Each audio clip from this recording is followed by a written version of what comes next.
Hello, and welcome back to the Adventures of Sock Mittens.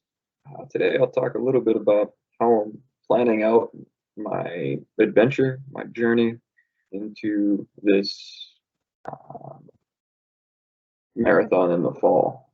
So, back in October 3rd of 2019, I ran my best 10K and my best half marathon in the middle of a workout.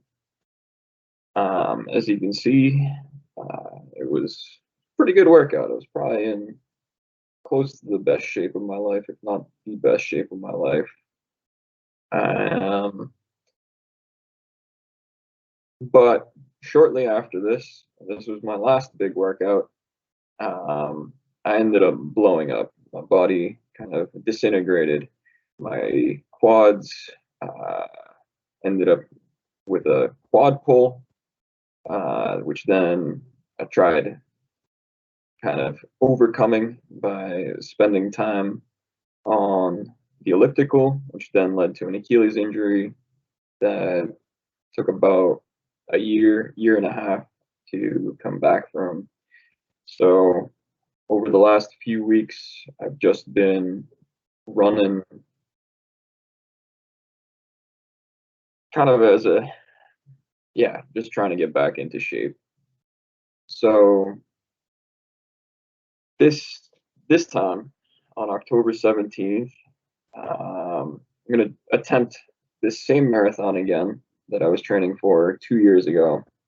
And the first step is obviously figuring out what marathon you want to run and when that's going to be, because that'll kind of set your timeline in terms of what's realistic and what's not.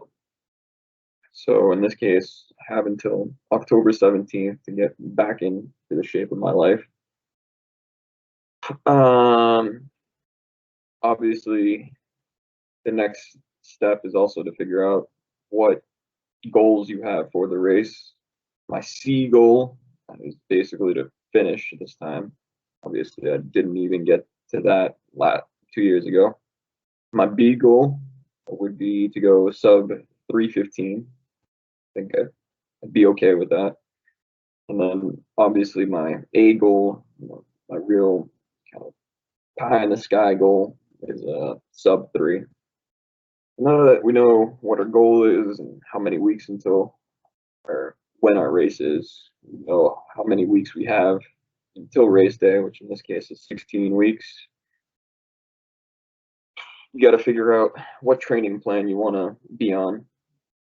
And this time, I think I'm going to do what I did last time, which was stick with the Hanson's Marathon method. I really enjoyed the training portion of it. I felt that the workload was good.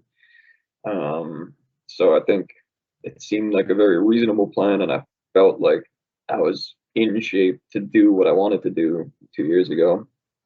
I think I overran that one workout, didn't pay attention to my body at the end, and it just blew up on me. So to kind of rectify that for this round a little bit more, obviously I've been to the podiatrist to help figure out what's going on with my foot. This time I'm also not going to drink any alcohol until after the race, so stay sober until October 17th. And then the other thing I'm going to try to do is keep a sleep log. Not necessarily create any goals around how many hours of sleep per night yet, but try and keep myself accountable, even just by writing down what times I'm going to bed and how many hours a night I'm sleeping. I've already started to find that I'm kind of competing with myself to sleep more, which is probably pretty important in order to stay healthy. And then for those, I guess, who aren't familiar with the Hanson's Marathon method, I'll give a quick screenshot of what the cover of the book looks like.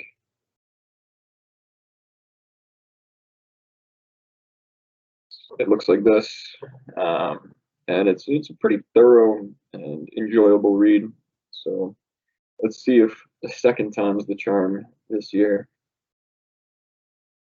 Anyway, uh, this week I'm running 25.5 miles a week, and I'll keep running 25.5 miles a week until basically another 3 weeks, and then we'll actually start into week 6 of the beginner method within the Hanson's Marathon method. And from there, the workouts will begin. So until then, just trying to stay in shape. And hopefully, in some of these upcoming episodes, I'll give you a little bit more insight into some other random adventures as I continue my marathon training adventure. Till then, see y'all.